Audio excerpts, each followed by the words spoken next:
Many distinguished friends, I would like to draw your attention in this moment as to the various strands of the arguments that are laid out in the historical judgment of the five members bench of the Honorable Supreme Court of India in the matter of the state of Punjab and others versus Narendra Singh, Devendra Singh. In this important judgment, the Honorable Supreme Court has affirmed that the states have legislative competence to subcategorize or regroup or rearrange the list of castes identified and promulgated by the President of India. Yes, that doesn't tinker with the powers of the President. Having drawn strength from the definition of class of citizens who are backward as found in the Article 16, subclass 4, the Honorable Supreme Court has, relying upon the judgment in the Indira Sahani case, has stated that the Dalits or the scheduled classes are also forming part of the backward classes. Then, if the backward classes are segregated or grouped into backward classes and most backward classes, though in the Indira Sahani judgment, the matter of classifying scheduled classes into scheduled classes and most backward scheduled classes was not done, though that was not the subject matter of that judgment. It acted as a judicial insight, and that judicial insight should have guided the judgment of E.V. Chinnaya versus the state of Andhra Pradesh. However, the judges in the matter of E.V. Chinnaya choose to not to listen to logic or reason or the constitutional jurisprudential principles, and they went with a single-minded approach that the scheduled classes, the list of castes or communities that are grouped under the schedule promulgated by the President is homogeneous. They have willy-nilly or willingly bitten the bait thrown by the classes or the castes who are well-to-do, who are well advanced educationally and socially among the scheduled classes themselves. This argument that all the scheduled classes found in, which is alphabetically arranged from A to Z in each state, is itself constitutes a homogeneous class, and nothing should be done by the state regarding the disparities that exist between them, for that will tantamount to tinkering with the powers of the President, whose powers are nothing but whether to exit a class from that list or include someone or bring a new entry into that class. This argument that all the scheduled castes or classes included in the schedule promulgated by the President is sacrosanct insofar as now nobody should be kicked out of that list, neither anybody can surreptitiously or stealthily or by backdoor can be brought into this schedule, into this list. Dr. Ambedkar was rightly fearing that if we leave the caste to be included in the scheduled category, or the caste to be excluded from the scheduled category, if it is left to the dynamics of the state politics, the political dictates will overweigh than the constitutional mandate of bringing up all these scheduled categories on par with the advanced classes of the society. This fear of political interference in who should be inside the scheduled caste category or who should be out will, if left to the political bosses themselves, be subjected to an abuse to this extent that who has to be in and who has to be out has been the power to decide that has been given to the president. However, such an argument which is totally different from the argument of homogeneity is to be appreciated. That the stock of money in a given bank is, let us say, is constant. If the money is to be withdrawn or if the money is to be accepted for deposition from outside, then what will happen? The quantity of money available in the bank will decrease or increase depending upon whether some money has been sanctioned as a loan or withdrawn from the stock of money, or some new stock of money has been accepted into. This process of withdrawing or depositing will lead to a change in the stock of money that is available at any point of time in a given bank.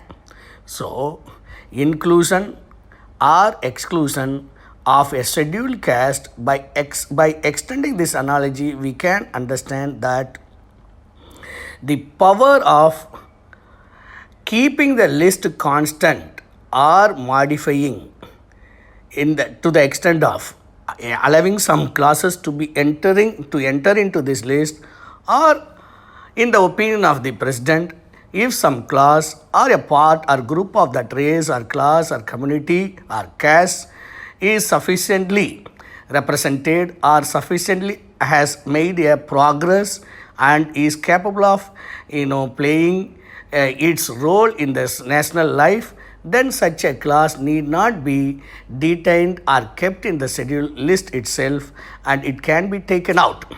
It is like if the child is now well qualified and studied well, from 9th standard we are taking the child out and putting the child in 10th standard, like that. So once the classes which are listed in the scheduled category are advanced enough, or they have got an adequate representation insofar as the population is concerned, then such a class need not be all the time in the scheduled category that is there in the constitution. Therefore, to remove a class from the list of castes in the scheduled category, or to add a new class of people into the schedule of the constitution, is the only power that was left to the President of India. This is altogether an argument, a category that cannot be mistaken to mean and say that those who are part of the list that has been given as a factum, as a datum by the president, have to be assumed as if they are homogeneous, and no priority or no preferential treatment should be given. This is like conflating and confusing two categories, and this is a classical example of a category mistake. we are, as a scheduled class members, figuring in the list approved and issued by the president, are actually to a limited extent homogeneous insofar as we are compared and contrasted with the non-scheduled castes in the country. Now, whether this homogeneity, which has been the main premise accepted or are blindly accepted by the judges in the E.V. Chinnaya case, is a valid one or not, has to concern us now here, because in that only the landmark and path-breaking judgment of the Honorable Supreme Court ex-Chief Justice of India, Arun Mishra-led bench has done. Now, let us take the example of knowledge. Knowledge in itself is of no meaning or has no inherent meaning or it doesn't contain anything. For instance, knowledge is, as Lord Buddha says, knowledge is always and everywhere in every time is knowledge of something. Knowledge of economics, knowledge of jurisprudence, knowledge of family relationship, knowledge of X, Y, Z, etc. Knowledge is then always knowledge of something, and even knowledge is knowledge of knowledge itself.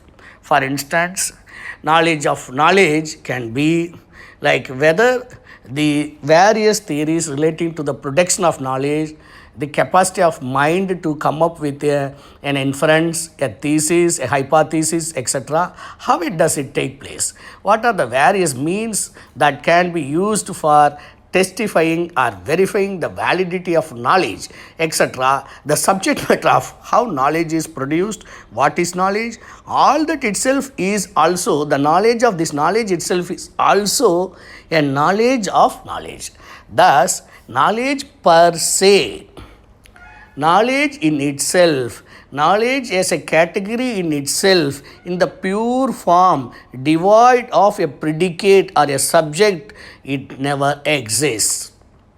The same idea has been taken up and elaborately argued by the great philosopher Immanuel Kant in the Western context, and he has clearly said that there is no pure knowledge, a knowledge which is not about something or which is not of something, and pure reason or pure knowledge are mythical, metaphysical objects, and they don't exist at all as one can rely upon, because it doesn't exist.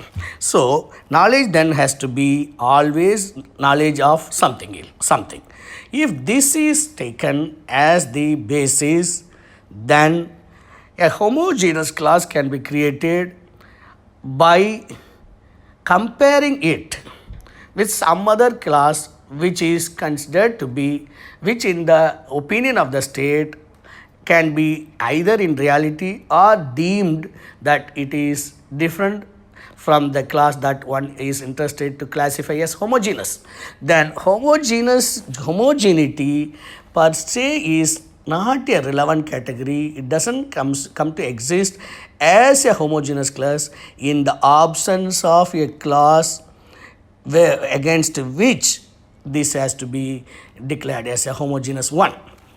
In other words, we can say that those who are not Muslims constitute a homogeneous class.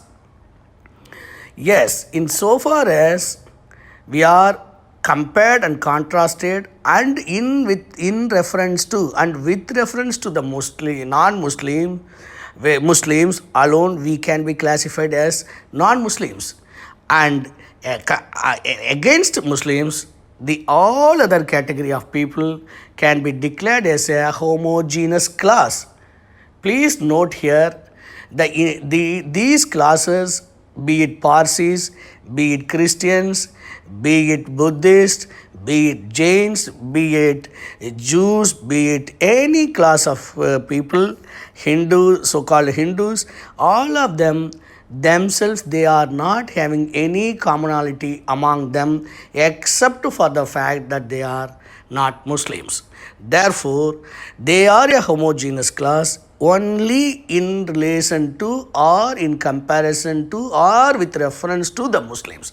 Therefore, a homogeneous class per se, in just as much as knowledge per se doesn't exist, a homogeneous class per se doesn't come into existence. It is a class created with a purpose by the persons who have a purpose for that. In the immediate relevance of this argument is that the classes or the caste or races or parts or groups of caste classes who are declared as scheduled as members as scheduled caste and enumerated in the list or in the schedule of the constitution, they are a homogeneous class, not per se, but in comparison with the non-scheduled classes such as OBCs, BCs, Brahmins, or etc. Why? What is the homogeneity that characterizes these classes? These classes historically suffered social atrocities, boycotts, and all forms of the caste-related disabilities that were inflicted by the non-scheduled caste classes. Therefore, the similarity principle, the homogeneity principle that informs, that characterizes these all castes which are enumerated under the scheduled caste list is that they have a commonality of, they have a homogeneity of being the victims of caste system related atrocities. That said, to that point of reference alone, they are a homogeneous group, and they are a homogeneous group vis-a-vis versus the non-scheduled castes such as the dominant OBCs, BCs, and Brahmins, Kshatriyas, etc. Therefore, if we take this historically relevant conjecture and under what circumstances and with reference to whom these scheduled castes have been declared as homogeneous has to be, if we understand, then the falsity, the fallacy of treating the entire list of the castes that are available in the scheduled caste as homogeneous will be clear, because instead of bringing out this historical reality that all the castes which are enumerated in the scheduled list are in one way or another way victims of caste system untouchability, that is the only commonality or homogeneity or similarity that has defined them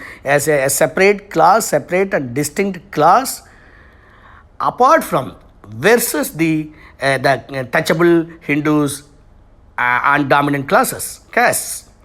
This fact of homogeneity, which is a similarity principle, and based on which we have been grouped, is now taken and presented before the Honorable Supreme Court in the case of E.V. Chinnaya, that all the scheduled castes are a homogeneous group and the state has no power to interfere with their advancement, howsoever they are.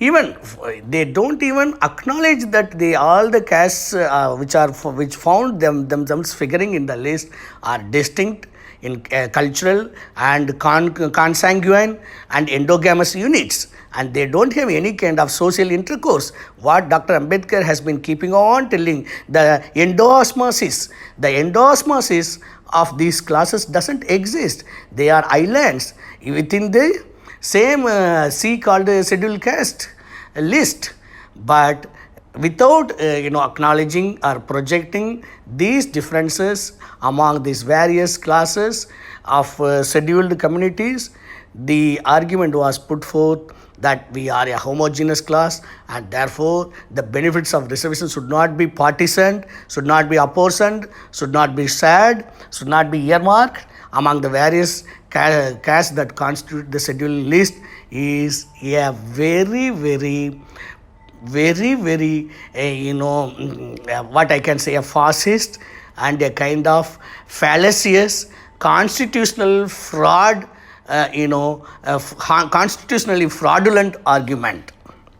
This argument is just like saying that all we are Indians and whatever is that differences between us, we are all Indians, therefore we are a homogeneous group against the British colonial rulers. Therefore, the British colonial rulers should go away and they should not interfere with us. If that is the case, that was the same analogy by which we said we are all untouchables, ex-untouchables. We were all victims of caste system. Therefore, we are a homogeneous group.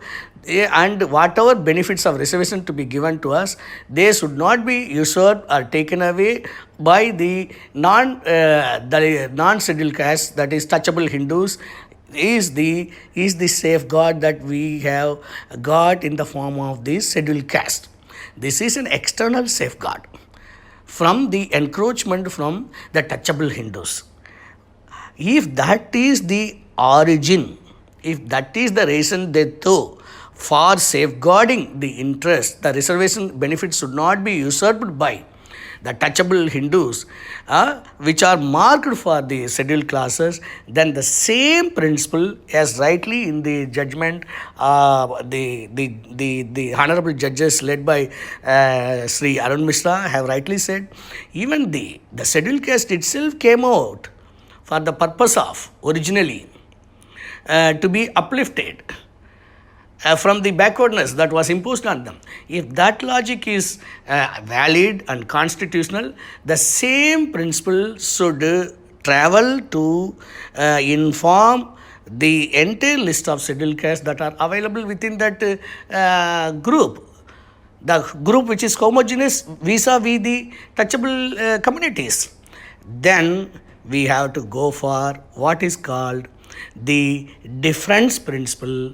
We have to adopt the difference principle and see how the inter se differences are there.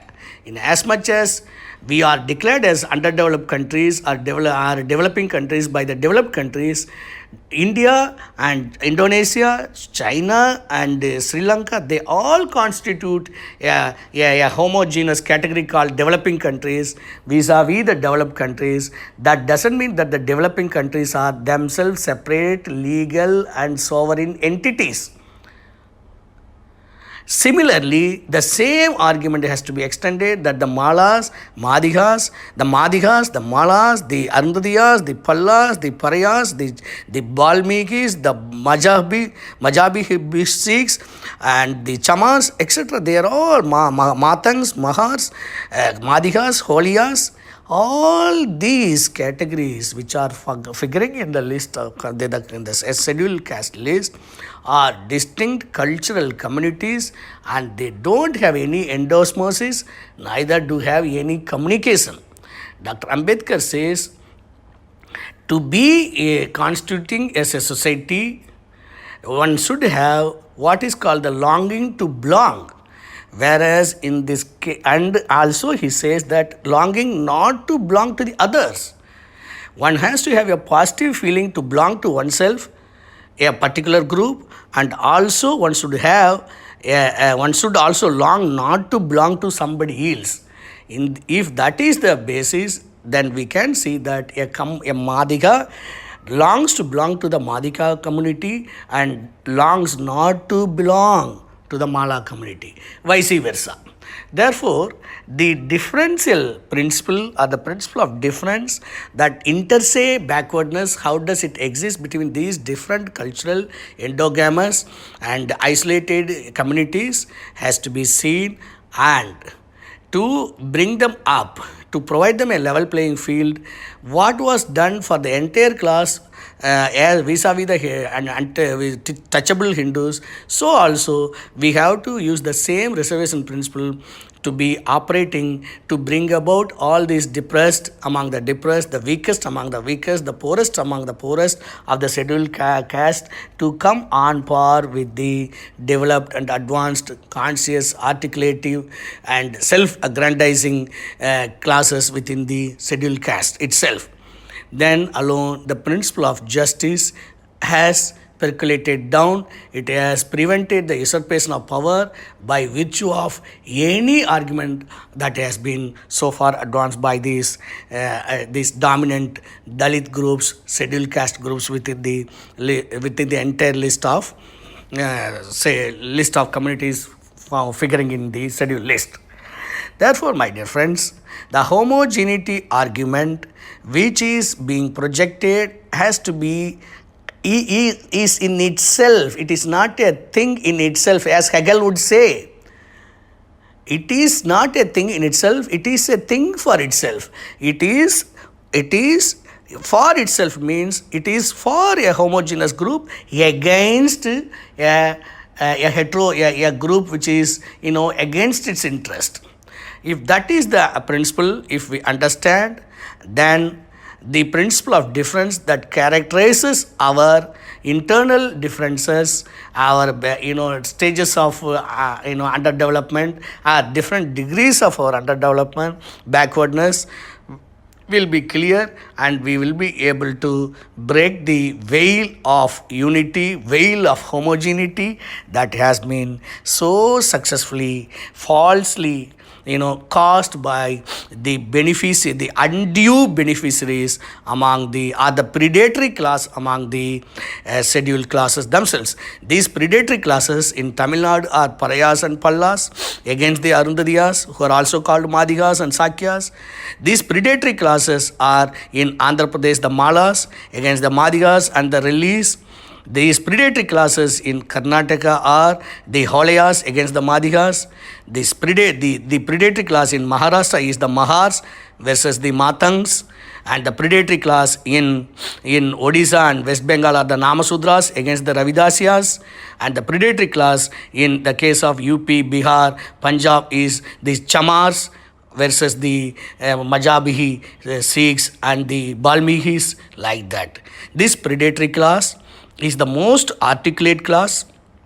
It is in the last 70 years, it has eaten away, gobbled up, usurped all the benefits that are meant for every one of us who had the homogeneity of suffering in the hands of the enemies, the adversities as caste victims, but at the same time we are distinct and different, and that that outside global argument of that we are victims, that has been encased. The word depressed class has been encased, appropriated by this predatory class among the scheduled caste, and they have appropriated the word scheduled caste. Later they appropriated the word Dalit. Now they have appropriated Ambedkar. They have also appropriated Buddha, and they say that if we go for subclassification, subcategorization, internal reservation, this is the Brahminical conspiracy. This is Manuvadi conspiracy. This is against the unity of the Dalits. They want to divide us. It is going to lead to a fascist regime. This is the dirty tricks of the RSS. All these, and it is against Ambedkarism. The caravan will be stopped. All these arguments, they are dissing out, just like Gandhi was dissing out the argument against Dr. Ambedkar. Therefore, my dear friends, we got a house called 18% reservation. That house is for the entire members of the scheduled caste as a property, but within that house all the rooms are completely occupied by these Mahars, Malas, Parayas, Pallas, Holiyas, Chamars, Namsudras, and the other brethren are not having any space in that house. We got a roof, but we don't have a room for ourselves.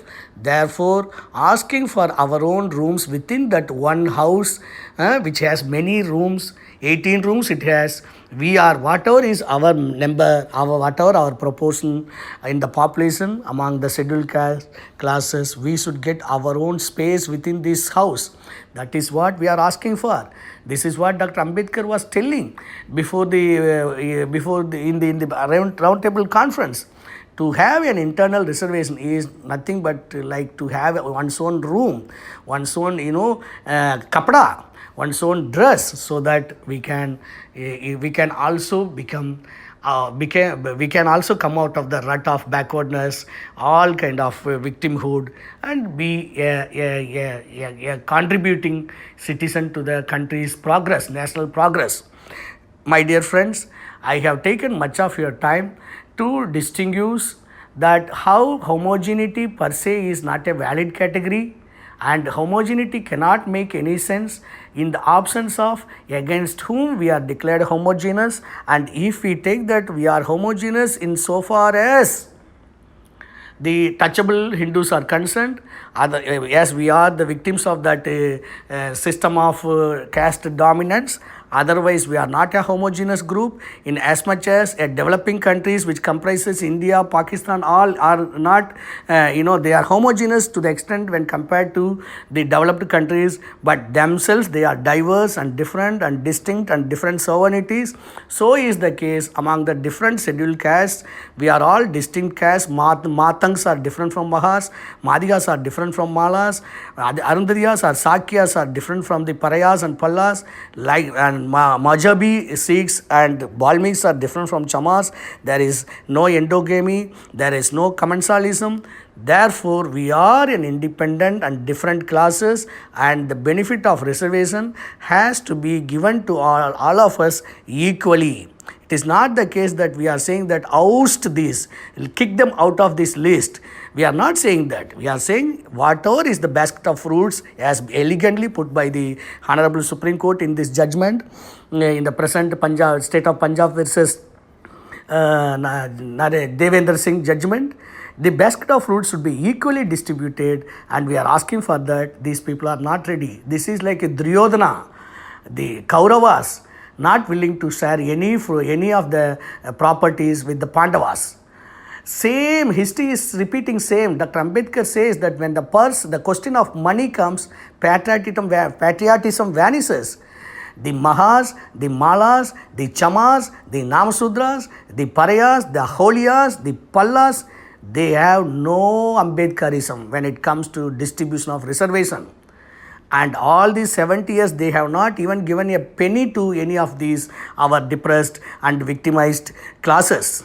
Therefore, my dear friends, we have to ask for our own judicious share, and each para from 35 to 52 tak, we have to study in the judgment of Honorable Arun Mishra, the then Chief Justice, and elaborate and create a kind of sociological argument, statistical argument, anthropological argument, cultural argument, and analytical argument, economic argument, constitutional argument, and social justice, distribution justice based arguments we have to make, and create a public opinion, as many of you rightly on the other day said, and see that we file a beautiful affidavit, and we create a public opinion by way of articles, discussions, seminars, Zoom meetings, etc., so that the facade of homogeneity, the facade of unity, the facade of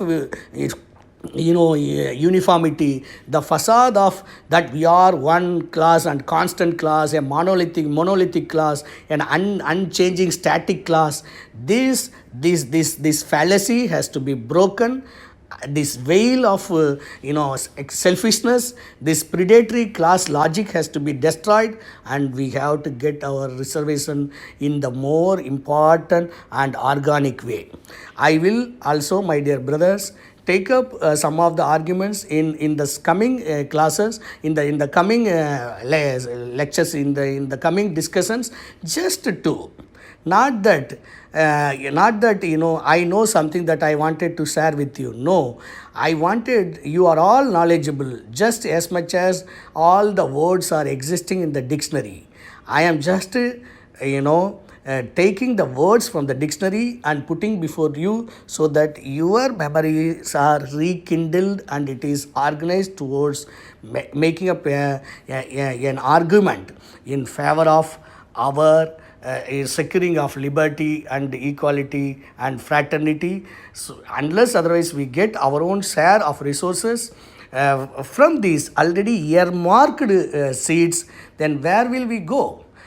Hence, my dear brothers, thanks for all of your listening. I will get back with one more theme regarding the trickle down argument that has found mentioning in the honorable judgment in this matter of state of Punjab versus Devendra Singh. The trickle down argument is a very interesting argument. Its economic ramifications and constitutional ramifications I will discuss later. Thank you.